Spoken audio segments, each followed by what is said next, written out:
I'm glad you're interested in the book. Yeah, this looks beautiful. Gosh, so how did this come about? You just decided, hey, is this time for a book about, basically one of your golden works?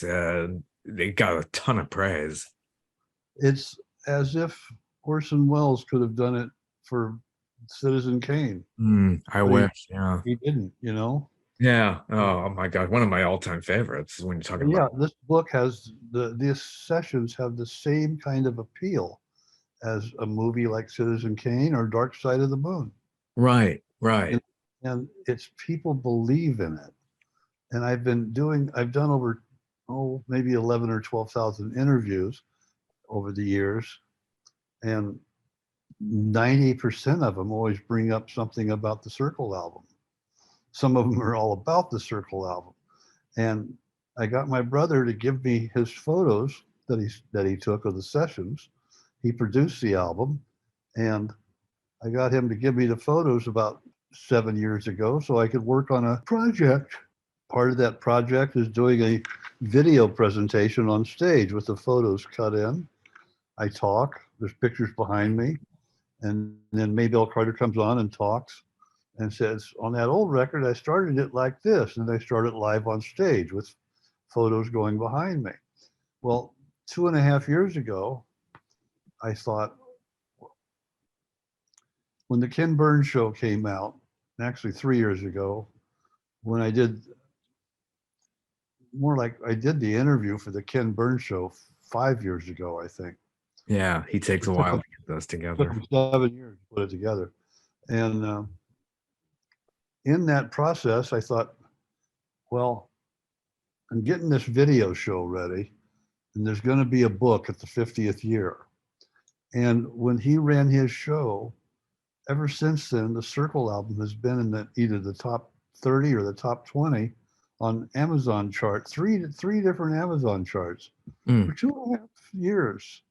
And it just became obvious that it's not an old dead album. It's one that still has an impact. And to people that hear it new, it's still new. It's as new as it was 50 years ago because it was all old. You know? it's and amazing. Yeah. and it's a capturing of the essence of a session, of what went on in the studio, the various people, and a bunch of hippies from California that weren't quite sure how it was going to go. But I'd made friends with Earl Scruggs the previous December, and when I asked him, Earl, would you want to record with Nitty Gritty Dirt Band 6 months later in June? Uh, and he said, I'd be proud to. Oh, I'm sure. Yeah. And a week later, I asked, Doc Watson was playing the same club in Colorado that Earl had been playing clubs, a little 250 seat, 200 seat room. And I excitedly asked Doc, I hadn't met him yet, but I said, Mr. Watson, we're doing an album with Earl Scruggs. I want you to be part of it. And we weren't doing an album, and we were. And anyway, he said yes. And I called my brother that night and told him, Doc said yes too. Earl and Doc in a week. He said, I'm going to get Merle Travis. And he called Merle Travis and got him. And Merle Travis has always wanted to meet Doc Watson, and the same way Doc wanted to meet Merle. And then talking with Earl, other people came into the existence. He got us a fiddle player and bass player, and my brother and I asked him if he'd get Jimmy Martin. Can you get Jimmy Martin interested? Anyway, and Bill took all the photos, except there's one of him that I took, but that's not. Bill took all the photos, and he took photos of the early Dirt Band too, in '66 when the band started, and leading up to the Circle album. You have a copy of the book? Yeah. Yeah. Oh, so you see those '60s pictures that look like some kind of, Yeah, that's West Coast hippie vibe. Yeah, it's just and in the early days of being, hippie on the West Coast, it's just yeah. really incredible stuff. Yeah, it's good to And have a brother who's photographing everything. yeah, he was managing us at the time, and he produced the Uncle Charlie album, and that Hmm. had Mr. Bojangles on it, and that's the one that got Gary Scruggs interested in the band, thinking, I got to play this record for Daddy. And it also had one of Daddy's, sorry, one of Daddy's songs on it, and Randy Lynn Rag. And Earl heard that and said, well, I asked him when he came to meet us a couple months after he heard that. We were in Nashville doing our first Nashville concert. Mr. Scruggs, it's awful nice of you to come do the show. Why'd you come? He goes, well, I wanted to meet the boy who played Randy Lynn Rag the way I intend to. And Nice. What a compliment. okay, thank you. Mm, I, yeah. I'm afraid I'm going to repeat that, Earl. Well, you go right ahead. And it was quite a compliment. Yes. Yeah, taking the Jerry Jeff Walker song and just making that your own. That's just very iconic and woven into the fabric of Americana sound. That must feel so great to be so part of history like that. It's a strange thing because we were just a working band trying to get on the radio. And that song was on the radio for 38 weeks. I mean, on the charts. Oh yeah. It's Still, you incredible, can Ron. still hear it on the radio every now and then, but Yeah. it, Yeah. it's like I got an email just a week or two ago from a guy that said, I was coming home from Vietnam and I heard Mr. Bojangles and it made me feel like I wanted to be home. Yeah. It's like And comfort food, right? I'd heard that so many times from Vietnam veterans. They either heard it when they were over there or they heard it when they were coming back and then I heard it the same kind of comment from non-veterans, just people that said that was a real good, because it came out at a time when Hendrix and the Beatles and everything else was happening. It was a big Yeah. relief kind of song, and got played on pop radio. Yeah, and you inspired so many. Vince Gill still raves about the record. It's just you got generations that it's the gift that keeps on giving, and that's why digital music these days, people poo-poo that and everything, but it then gets a new set of legs once people discover it on something like Amazon Music, and then they download, and it just becomes a new thing again. It's really, really nice. Yeah, beautiful book and available everywhere. I suppose we can get it. Goes through the whole chronicle of how this classic came together. The lyrics were all dated. They were all older songs. I mean, Keep on the Sunny Side was first recorded in 1927. I think that's when Maybelle did it in Bristol, Tennessee, with the non-electric process, sitting in front of a big megaphone, and cutting it right to a disc. And here we were in 27, 37, 47, 57, 67, 71. Only 43 years later, but it seemed like a century, recording it with her again. And yeah, there were no new lyric songs, but they had to be sung like they were new lyrics. When Jimmy Evans did Hank Williams' Lost Highway, this sounds like he wrote it. He really nailed it. And when Jeff sang You Are My Flower, he did a really good job on that with Gary Scruggs singing harmony. And the music was timeless. So it just kind of showed that there's some good timeless ones to pick from the past. And they were picked. Roy Acuff did a couple of his favorites. Doc did. Everybody did their favorites. Okay. And they did a song that my brother and I would ask them to do. We asked Jimmy Martin to do Grand Ole Opry song. He said, well, I don't know, Bill, a lot of those people are dead. you know. And Yeah. yes, Mr. Martin, yes, Jimmy, but that's honoring them.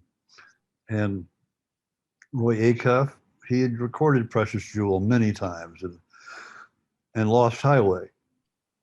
But Lost Highway was a hit for him. It went to Yeah. with the Nitty Gritty Dirt Band. It went to number 15, I think, on the country chart. First hit he'd had in 20 years. Yeah, it's quite a thing to pull off in the early 70s to really do that. Because, like you were saying, what you were competing with, you were just, Hendrix had just happened, Beatles had already happened, and it's an interesting time in music. Was And in the years country. ago. Yeah, yeah, We went in the studio, and Martin Luther King was still freshly dead, and Bobby yeah, Kennedy, and the churches were burning, the marches were happening, and the Vietnam War was raging. yeah. What an interesting time. In 71, a lot of great albums came out. I was listening to some interviewers who were just saying that's a pivotal year where a lot of great stuff happened. It was. We needed the relief. Yeah. Yeah, absolutely. So, growing up, you spent some time at Disneyland? Did you work in their magic shop? I didn't work, but I worked. Yeah, I would do an average of 10 or 12-hour days, sometimes 15. One Uh, week I put in 92 hours. That was a great wow. week, but it was fun. Oh gosh, yeah, that's not a job, right? No, that's made me realize that I didn't want to work for a living. And when music came along, well, when I was 16 years old, Steve Martin and I were both trying to get a job at the magic shop. And we got the job on the same day, Mm, celebrated by having lunch in Tomorrowland. Oh boy, tuna sandwich. It was nice, really yeah. good. Chicken of the sea tuna. He has And a great autobiography. I really love that. oh, Steve, Hmm. yeah, Born Standing Up is a I really love good it. book.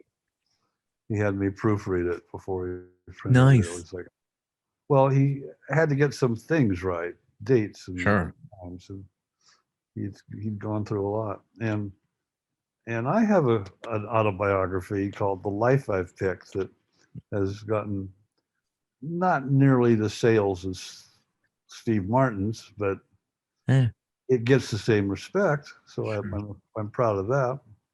The people that have got it are very happy with it. But the life I've picked tells the life I've picked. It's starting at 17 and a half when I started playing the banjo. A year and a half after I started the magic shop job, the banjo came into our lives. I say Steve and me, and I ended up showing him a lot of stuff because he just couldn't figure it out. And he became a natural. And I produced his album uh, in 2010, The Crow. The Crow, we won a Grammy with it too, the best bluegrass Nice. album. Yeah. He didn't think that album would do anything. And I said, Steve, it's really good, you know. Anyway, and Steve was at these sessions. He came. My brother was managing him and produced his records and movies. But this is before there was a Steve Martin. Before there was anybody knew of him.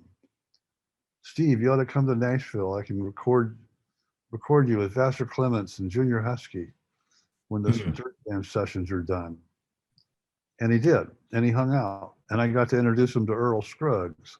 And that was a big day for Steve because Earl was a huge influence on both of us. And there's a picture in this book of him and Earl sitting in a hotel room. And Steve's one of the contributing writers to the book, Will the Circle Be Unbroken at 50 years old? Hmm. And I had several people write contributing articles. Rodney Dillard, one, because, well, without Rodney Dillard, I wouldn't be talking to you. Isn't that amazing? Yeah, one thing leads to another, especially in Yeah. the arts. He's the one that got me interested in music and performing, not just playing the music, but performing it, for trying to be funny, whatever. And like that. and all the Dirt Band guys, they each wrote a few pages, which is really interesting because each person has a different perspective of Yeah. what was going on. Gary Scruggs' article uh, was really well written, and Marty Stewart. Marty Stewart was very young. He was like 12 years old when this album was being done, but it affected his career, and the Dirt Band did too. And I thought that he should write something because he's a historian and a good writer. And I wrote like 3/4 of the book, and these other people contributed another significant portion. Beautiful. Yeah. What was it like in Nashville in those days? Boy, it's really changed. It's just become so huge and cosmopolitan. A lot of great artists had moved there, and it's just, but way, 50 years ago, I'm sure that vibe was way different. Well, it was like the Dirt Band was a pop rock band. That's why Bill Monroe didn't participate, because he didn't listen to anybody's music but his own, and he knew that, well, they're on those pop charts. They're on the same record charts with the Beatles and Aretha Franklin, and they're probably going to put electric guitars and drums on my music. We weren't, but we didn't have time to explain because he just, no, I think I'll pass. Now, Mr. Monroe, 6 or 7 years later, came up to me at a festival and said, "Hey, John, you ever do another one of them Circle albums? Give me a call." So, yes, sir, Bill. Yeah, I missed the boat on that one, but that was okay. We had Jimmy Martin. Yeah, you did quite well. Yeah, very, very well. Yeah. So how did you get to meet Steve Martin? Do you remember the first time you got to meet him in high school? It wasn't in high school. It was in Disneyland. Oh, over Disneyland, but during the high school period. Yeah, he was transferring high schools, and at the end of the junior year, it was a summer between. Well, it was spring of the junior year. We were both hanging out in Disneyland trying to get the job. He was already working there at another job, and it wasn't meeting the Steve Martin. It was meeting a guy, you know. Yeah. And and and I wasn't any. I didn't play music yet or anything, and I was just a geek. I was trying to be a nerd, a magic nerd, and we got our jobs in the magic shop doing tricks all day long and telling stupid jokes. Stupid jokes like, you know, ladies and gentlemen, the world's smartest mathematical dog. Rover plus 2 plus 2. Roof, roof, roof, roof.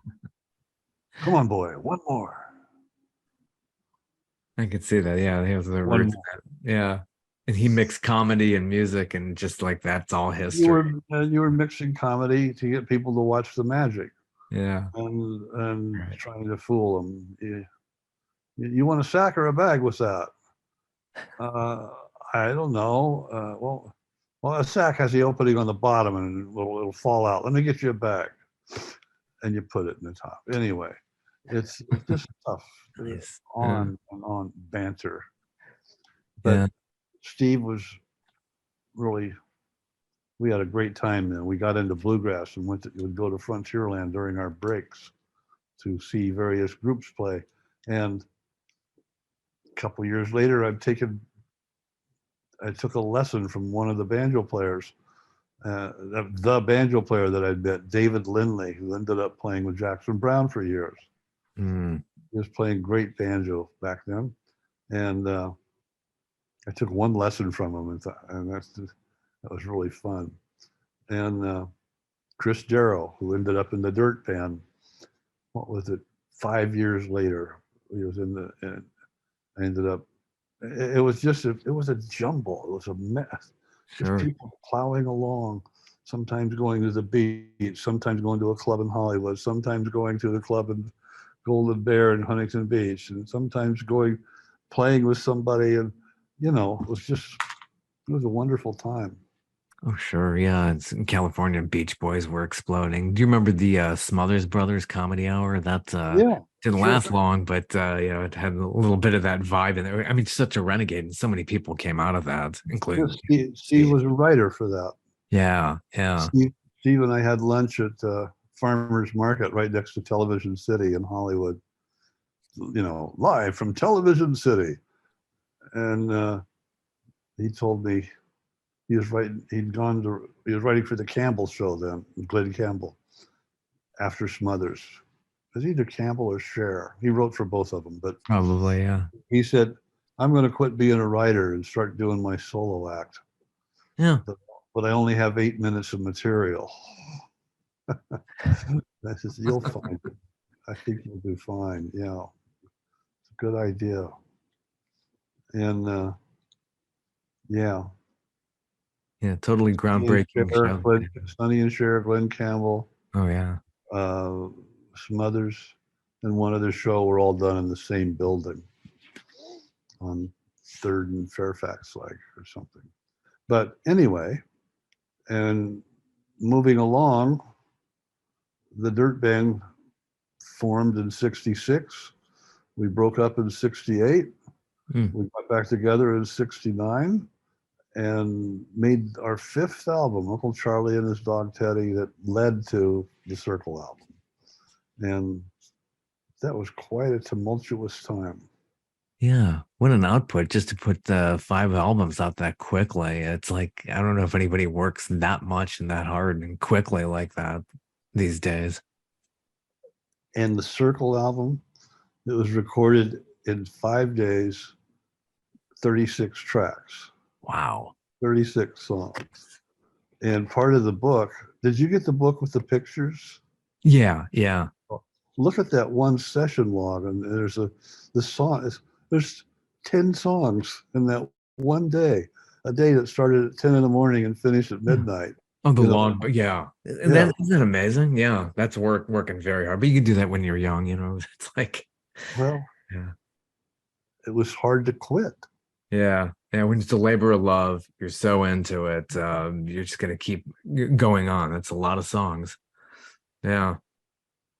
Very well. And Rolling Stone really praised it. That's I'm up there. very glad that, very pleased that people have told me this book puts me in the studio. It makes me feel like I'm in the studio watching the sessions go on.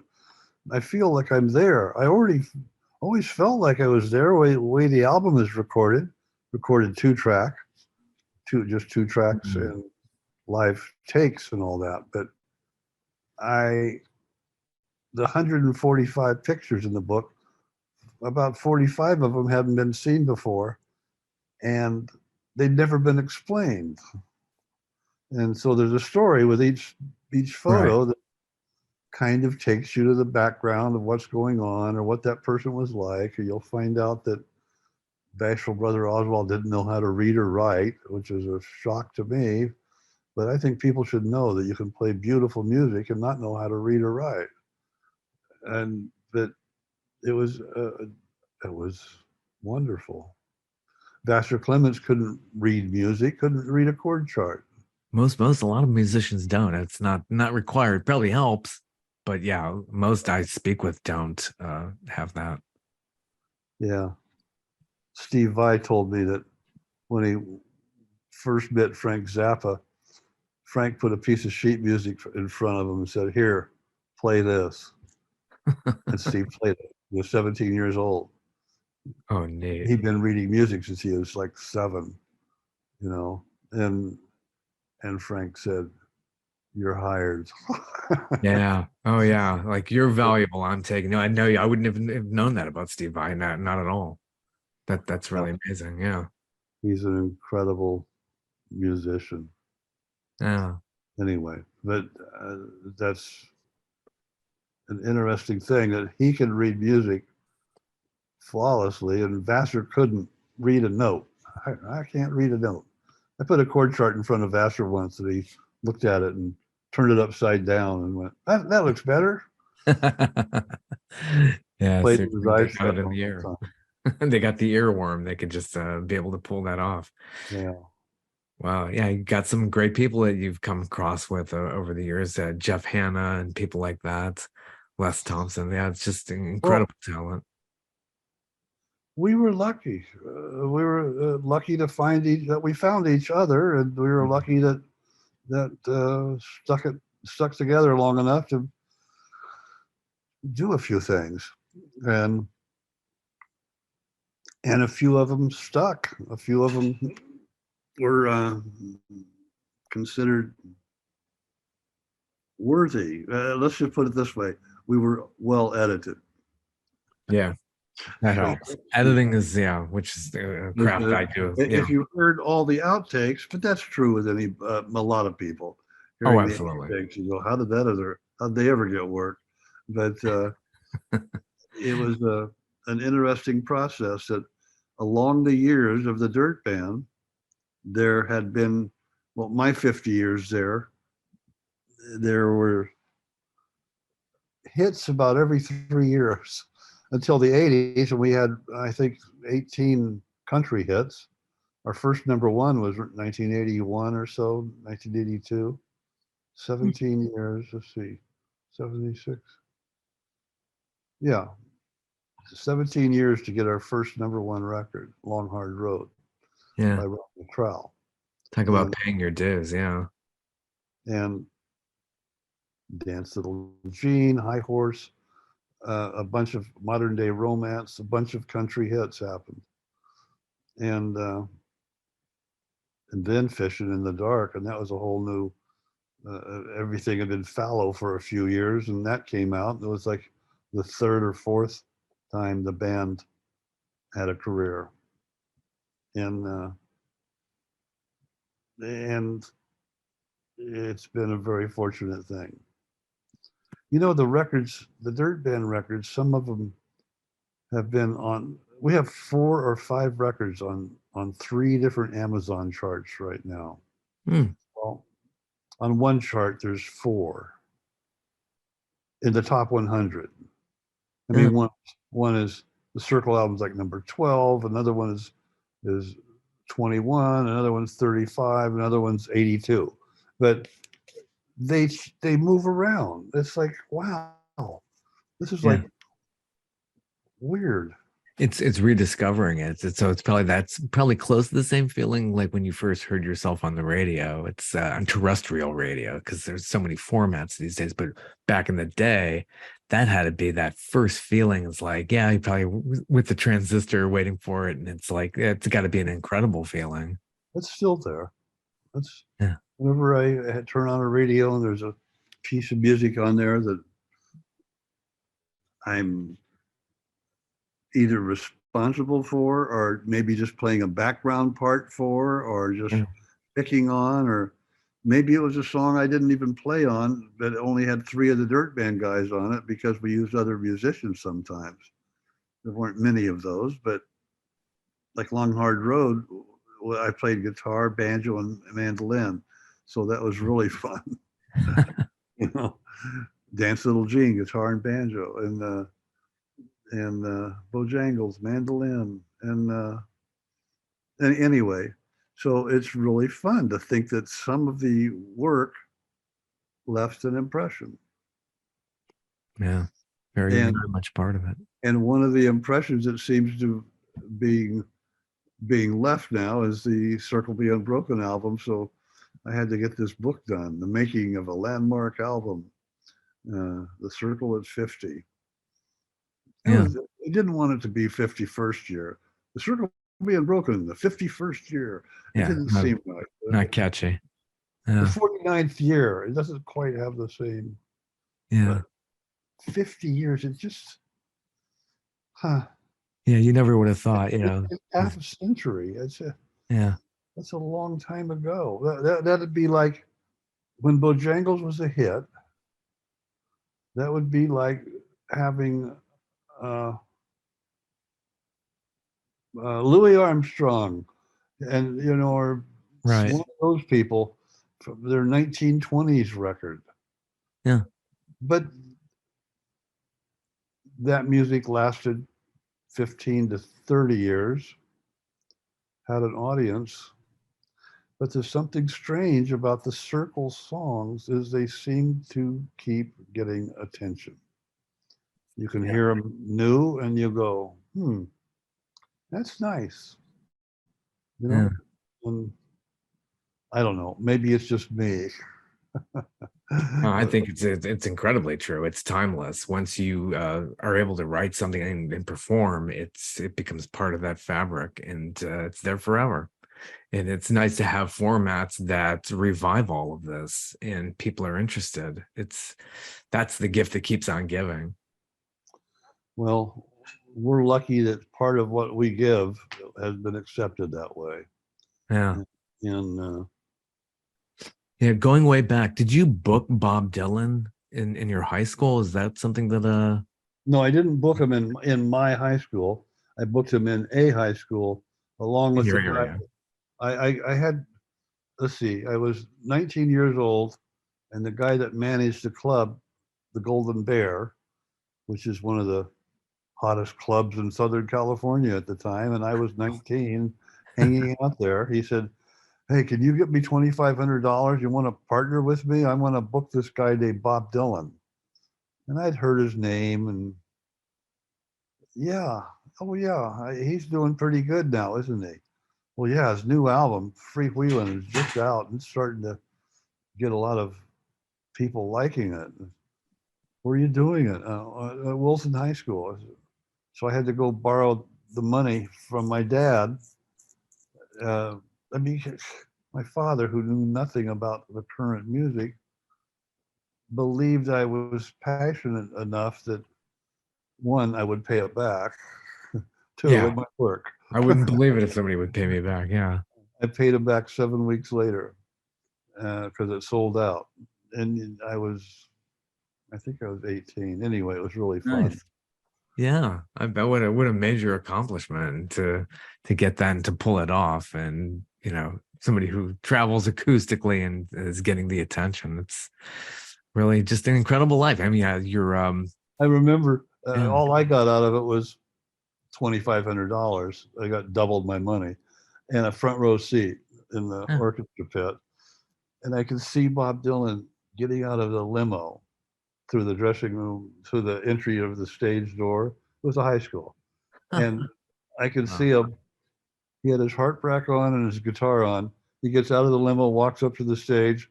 He plays for 75 minutes and walks off and gets in the car and it's gone. Yeah, no problem. And I thought, that's a good job to have, being that guy. Yeah. And that made me want to be in a group. One of the things. That and hearing Chris Hillman. Yeah. Chris Hillman was in a group called the Scottsville Squirrel Barkers Hmm.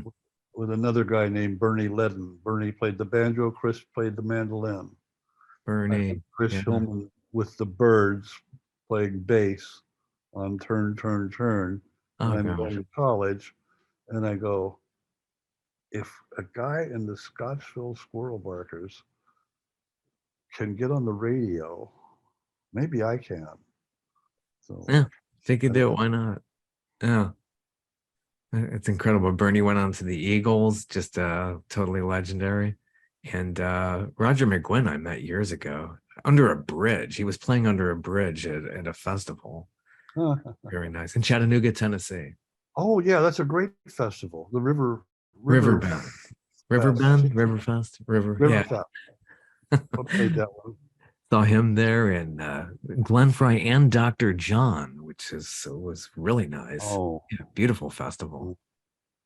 Yeah, yeah. Well, good. So, are you going and touring around? You're touring for this book, I would imagine, but are you well, touring musically?